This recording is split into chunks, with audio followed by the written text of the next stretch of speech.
Hello, everybody. My name is JuanCarlos Rivera. I'm the Deputy Director here at the Boys and Girls Club at Greater Lowell. I'd like to start by thanking you all for being here today and showing your support. Today, we have two co-hosts with me that are going to be helping me out, John Carson and Mark Gilchrist. I'm going to turn it over to them so they can talk to you a little bit about what we're going to be doing today.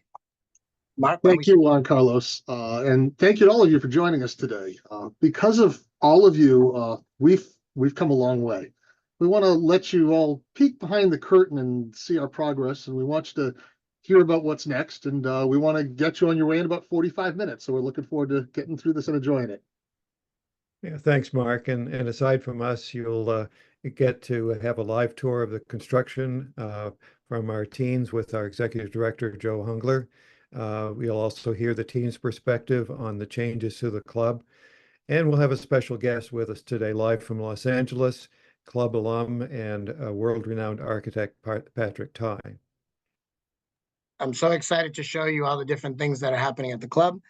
For those of you that are, as we're going through the presentation, if you're interested in asking questions, there is a Q&A section. Feel free to add your question to the chat. Sarah, who's my coworker, she'll be answering them as quickly as she can. And then at the end of the program, we'll also have the opportunity to answer any other questions that we haven't answered. So right now, we're going to turn it over to our young people who are in the kitchen with Joe. Hadassah?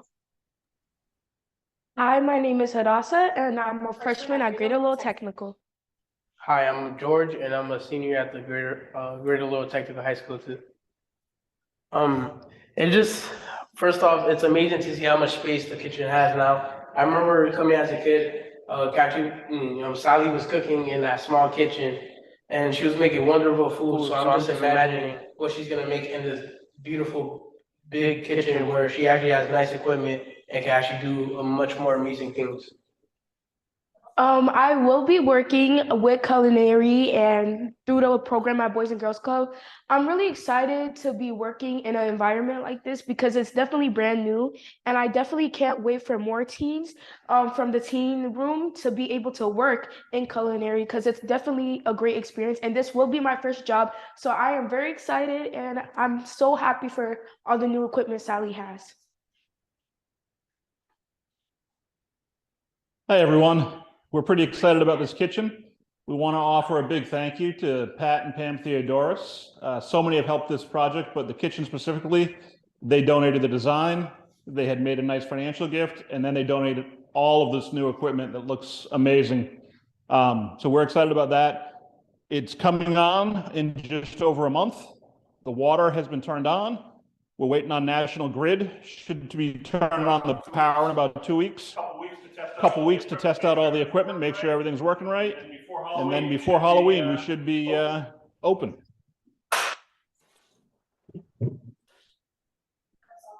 I'm a sophomore at Greater Lowell Technical High School. I can't wait to eat in this great new space. Back to you, JuanCarlos. Thanks, Corey. I appreciate it. I can't wait to see all the food that's coming out of that kitchen. Mark, I'm going to ask you a couple of questions. So what made you decide to get involved with this ambitious project?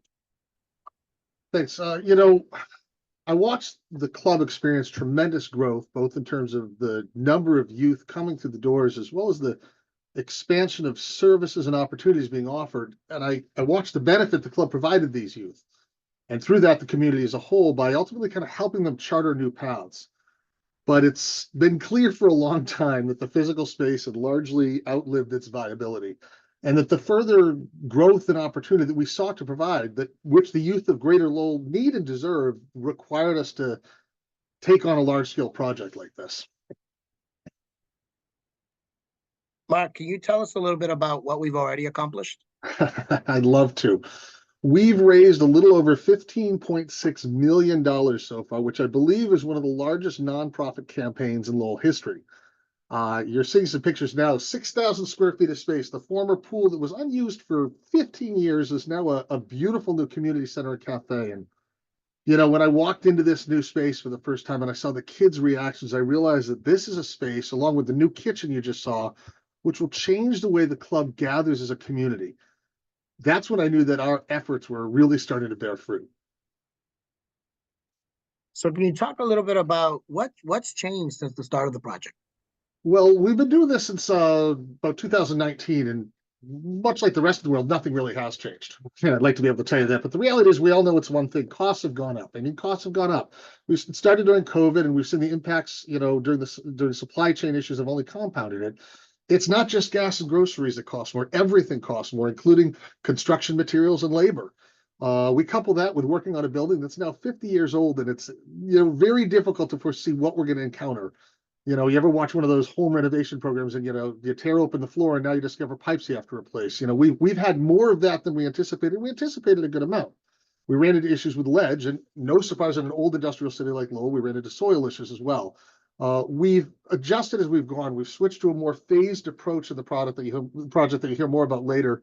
And this is really more appropriately aligned with the challenges that come with fundraising on this level. But it's been extraordinary to see how many people have gotten involved. We're close to 650 individual donors at this point. Mark, we've gotten so much support. Can you talk a little bit more about who's doing the giving? Absolutely. So it started with our board of directors, our trustees, and our staff, all of whom committed to this project and made gifts. We've also had 6 gifts at the $1 million level. Nancy Donahue, Mark and Lisa Saab, the Smith Family Foundation, the City of Lowell came through with the money from ARPA, and we do have one anonymous donor as well. So you can see it's a mix of individuals, foundations, and government support, and it's been awesome to see people from all over get involved. Club alumni, teachers, small business owners, and to those of you joining us today, when you see these kids and teens in the new spaces, know that you're the ones who've done everything in your power to make this possible. I'm incredibly proud to be part of this vision of ending generational poverty. I hope everybody else here is as well. Mark, thanks so much. I really appreciate your leadership and the support that you've given us throughout the years. So I really, really thank you for giving us your time. Thank you. So why don't we take some more time to go in and talk to our teens? I'm going to go back to Hadassah and Corey. What do you guys got going on? Looks like we are having some technical difficulties. So in the meantime, actually, what I'm going to do is I'm actually going to turn it over to Patrick.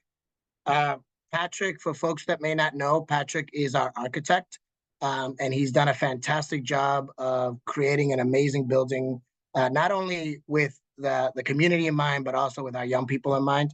So Patrick, can you walk us through the designs of the project? Sure. Thanks, JuanCarlos. First of all, it's great to be here today with everybody, and really excited to be part of this project and to show you where we're at. JuanCarlos, are the slides showing? I can't see, of the teen center. We'll put them up. Okay, great. So Hadassah and Corey were downstairs in the teen center, and these slides show a little bit more of that part of the building. That part of the building is a 2-story piece.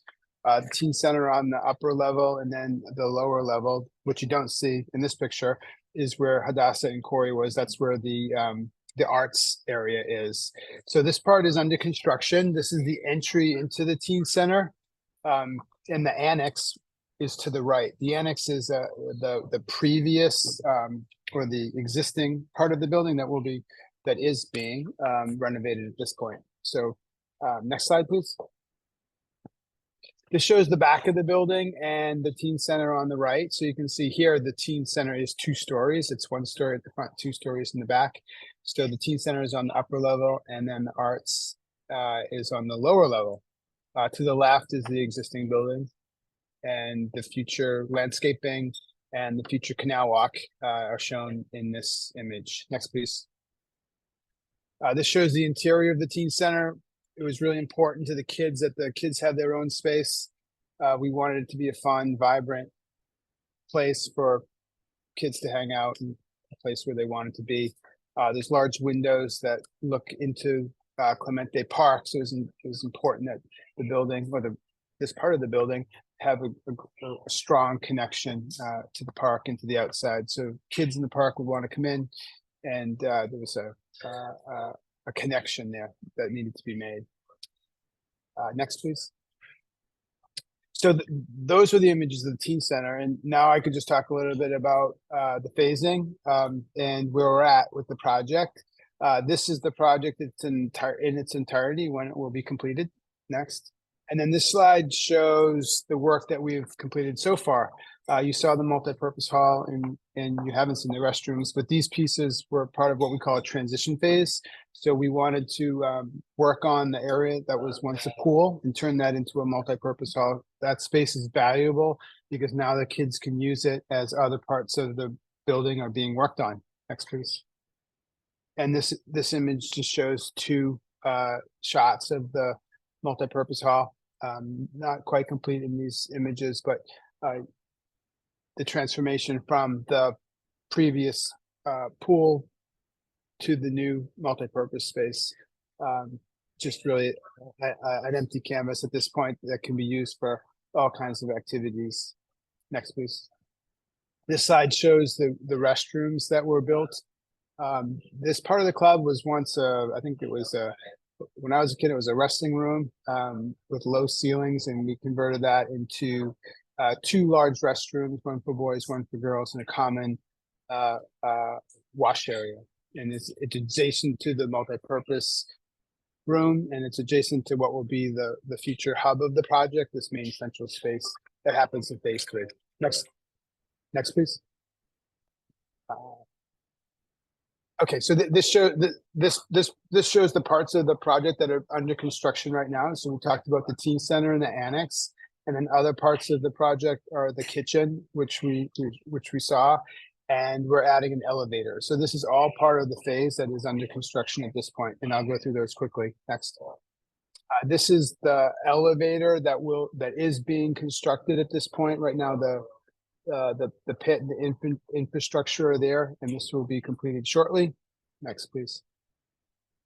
And the annex, which is where Joe's office currently was, is being renovated and will be a series of classrooms on 2 levels. Next, please. And then this slide shows the future work. So what needs to still happen are the main building entry piece, which is in pink, the black box theater, which is pink, and then all the interior improvements that haven't been done to date, which is shown in green. And then we also need to do all the exterior work. So this is work that's not included in the current phase that needs to be included or needs to happen soon after. Next, please. And then again, just one more image of the building as it will be when we're finished. So that's a little synopsis of the progression. It's amazing. Every time I see those images, I get really excited. So Patrick, you live in California. Your work has been recognized throughout the country. Why specifically were you interested in this project? Well, JuanCarlos, I attended the Boys and Girls Club as a kid, so I have a strong tie to that. And I do live in LA. We do a lot of community-driven work here. We're very much involved with socially driven projects, affordable housing, etc. So it just made sense to me that we were involved with this project. I felt like we had something to offer, and it's just really rewarding to be part of it. Every time I walk into the club, just it's a great feeling, and it's really a privilege to be part of this project. So I'm sure you've noticed throughout this process that youth voice is a huge part of what we do. It's important to us that young people are part of every facet in the organization. Can you talk a little bit about how you've incorporated youth voice into this project? You know, when we started design on this, I think 5 years ago, we very much engaged the community, the kids' parents, the staff, the senior staff or junior staff. It was very much about what everybody wanted and needed, and we got all kinds of reactions, and kids drew pictures of what they wanted, and it was really kind of amazing. And through that process, we kind of came up with a design that worked for everybody, and that was really a valuable process because it allowed us to understand what the needs of everybody, and we were able to. I think we were able to incorporate most of it into the current design. Absolutely. One of the things that excites me is that I know when our young people are walking through, they'll be able to actually point at something and say, they gave feedback on making that happen. So it's pretty exciting. So Patrick, so you mentioned a lot of phasing, a lot of parts to this project. Can you kind of walk us through what that process is like? Well, it wasn't easy, as you know. Originally, we designed this as one large project, but it became clear that it needed to be broken down into a series of smaller projects so that the kids could stay in the club. We could meet all of our targets in terms of fundraising and build accordingly. So that's what we did. So originally, the first part was doing what we call the transition phase, which was building out where the pool was so that that space could be used when other parts of the club were under construction. We've completed that, and now we're at this phase where we're adding an addition or two and renovating the annex, and that's what we're concentrating on at this point. And then there's subsequent phases that need to happen. So that through this phasing, we're able to do the whole thing. Ideally, we would have loved to do it all at once, but that just really wasn't in the cards. But we feel confident that the way we're approaching it, we can meet our goals soon. Yeah, and I think our families are grateful that we didn't close, so that we were able to still be able to offer those quality programming that we offer. Patrick, thank you so much. You've been an amazing partner. We've learned so much from you, and I know the kids really appreciate your time, and so do the staff. So thank you so much for your time. Thank you. Thanks, everybody.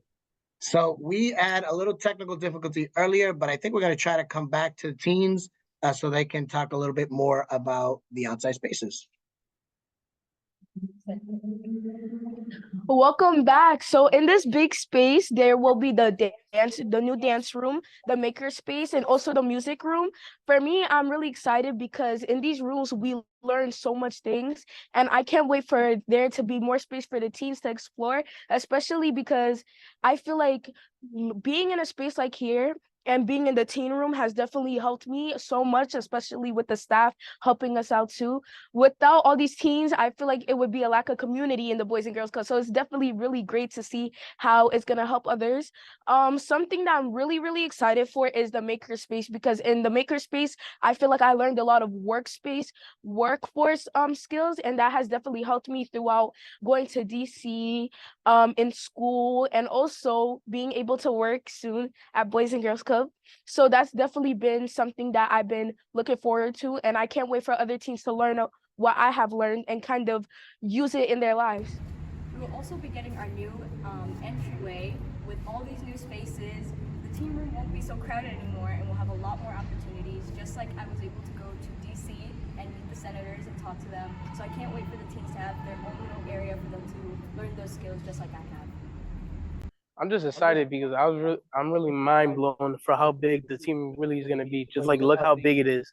I just can't wait for all the things Boys and Girls Club is gonna do for the teens, like making them prepare for the work field, even job interviews. Even Boys and Girls Club even helped me find my job as a plumber. So I'm just, yeah.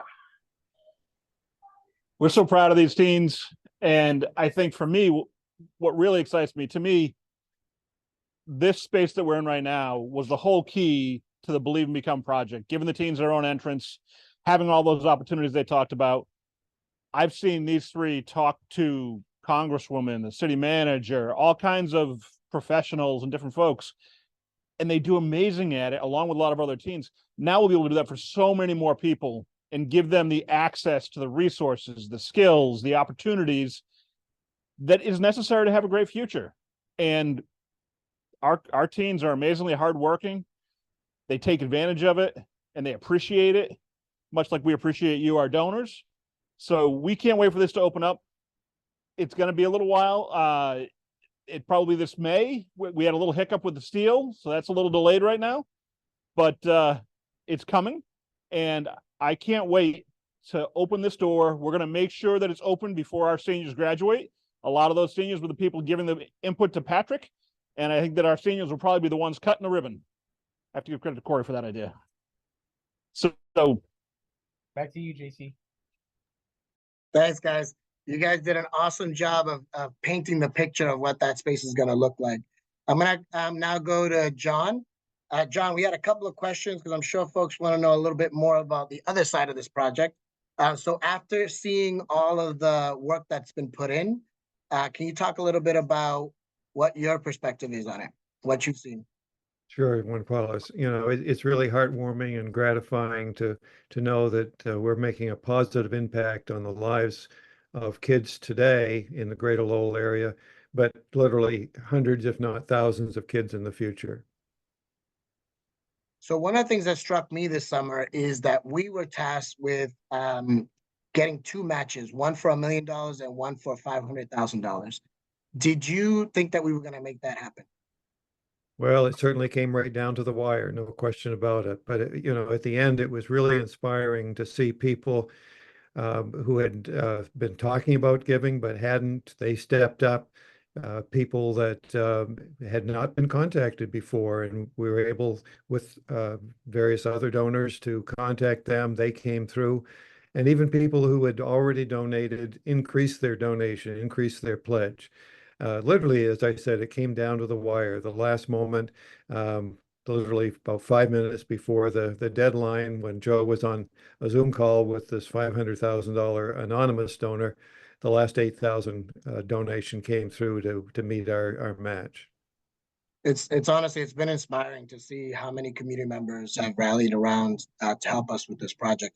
Can you talk a little bit about why you think that is, that folks have been inspired to give and oftentimes give again? Sure. It's it's really heartwarming to see people, how they respond when they come and see the club for the first time.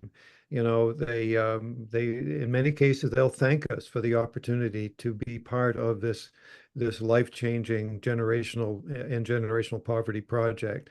They may have known about the club, they may have driven by, but they were unaware of what's currently done at the club and what's planned for the future. 100%. So Patrick talked a lot about the construction phases. Where do we stand on the funding? Well, as Mark mentioned, we've raised a historic amount of funding for this project. We still have about $2 million that we need to raise in order to complete the teen center. Once that's done, that will wrap up the public phase of this project. We are in process of working with our state delegation on a $5 million economic development bill. And I want to stop at this point and thank Senator Kennedy and the state delegation for all of their work in supporting this very important part of getting this project completed. Once that's all done, then we hope to be able to get other public and private financing in order to be able to complete the entire project. Excellent. And I'm sure a lot of you are thinking, when is all of this going to happen? So can you talk to us a little bit about the timeline? Sure.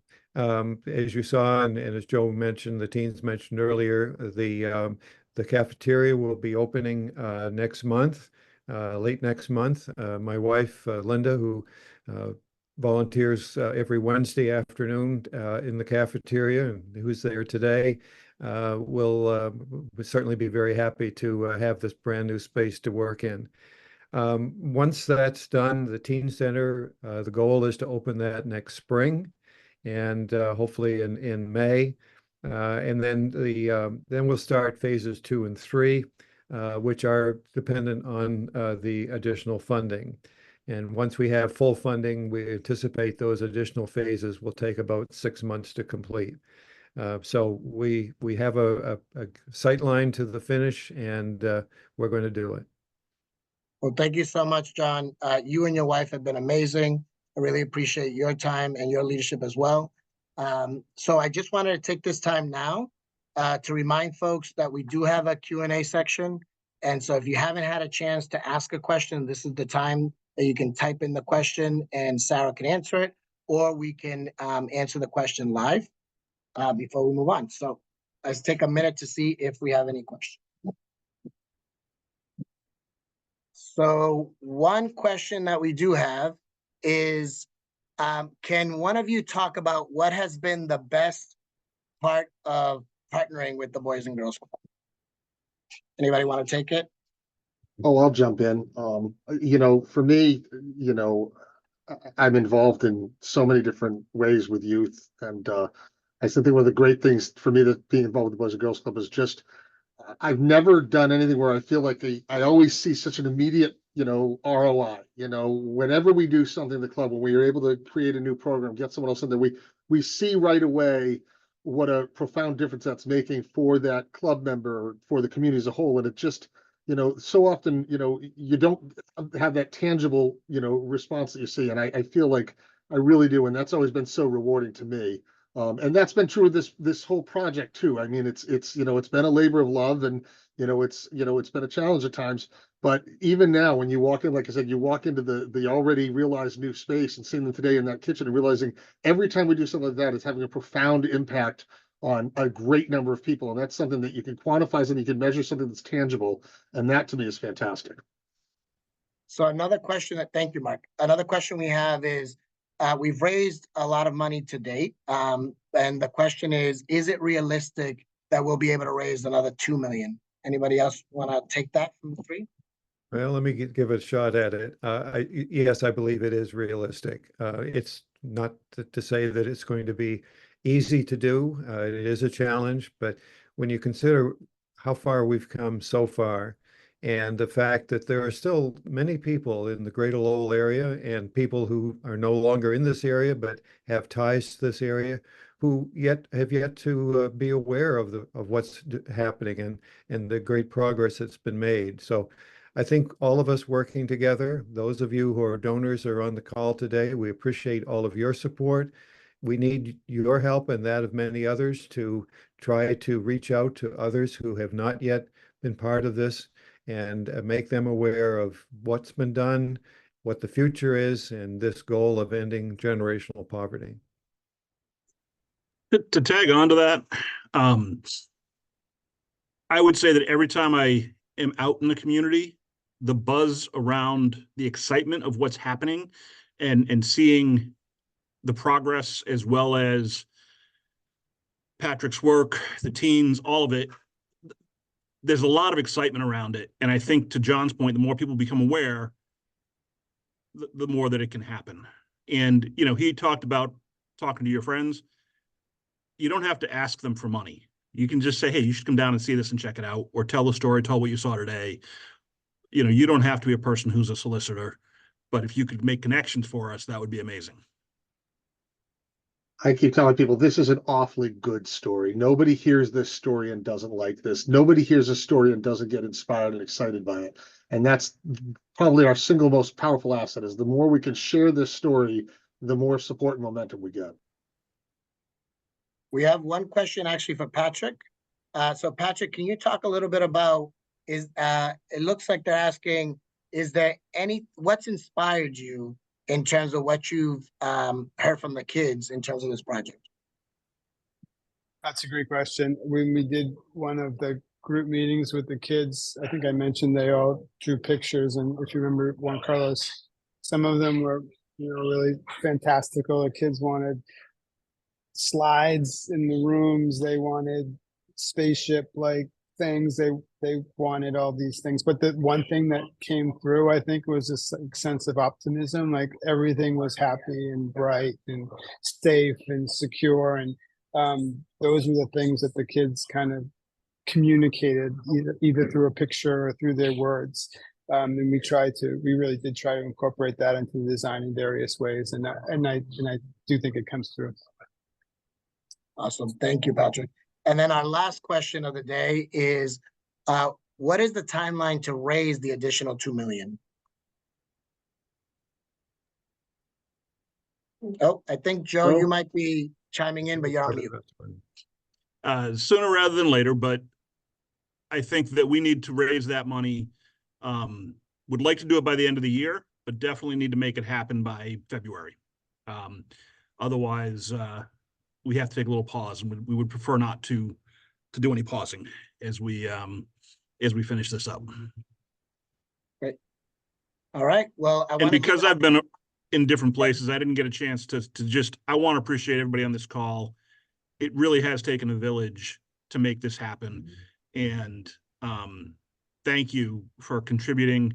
I know a lot of people on this call have contributed in different ways, whether it's their time, with their resources, with telling other people about the project. So not just the presenters who are awesome, but everybody who has taken the time to join in today.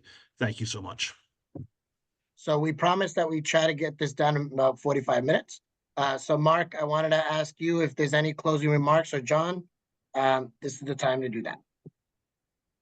I mean, I'd echo what Joe said and express my appreciation to everyone that's on this call, everyone that supported this project, the support we've gotten from the community. And I think the thing that I want people to take away from this, to me, is, you know, I'm just incredibly excited about this because, you know, we are having such a profound impact, and every step of the way we continue to do that. So I'm happy to have so many people along this journey with us that are making this difference and having this impact, and just proud to be a part of it. Yeah, I would echo what Mark says. Thank you all. You've been awesome, and we are gonna finish. We are gonna meet our goal. It will be done, and with your help, we'll make it. Thank you, John. Thank you, Mark. Joe, any final words before we wrap? No, I kind of jumped out of order there. I forgot you were going to be calling me for that, but I'll say thank you to Mark and John. Their leadership of this campaign. They don't necessarily love the limelight. That's not what they do this for, but they've put a ton of time and emotional energy and resources and things into this campaign. And Patrick has donated his services during this campaign, and his services are pretty valuable. He's like top 50 architect in the country, all that kind of thing. You can see from his drawings and from what's happened here. So, and thank you, JuanCarlos, and the rest of the team that's behind the scenes. There was a lot of behind the scenes. I need to give a shout out to Mai, in particular, who kind of led the team here. But thank you, everybody. Absolutely.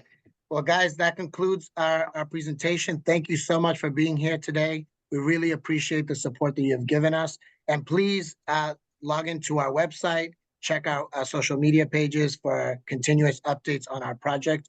And again, don't forget that on December 5th is our auction. So we hope to see you there.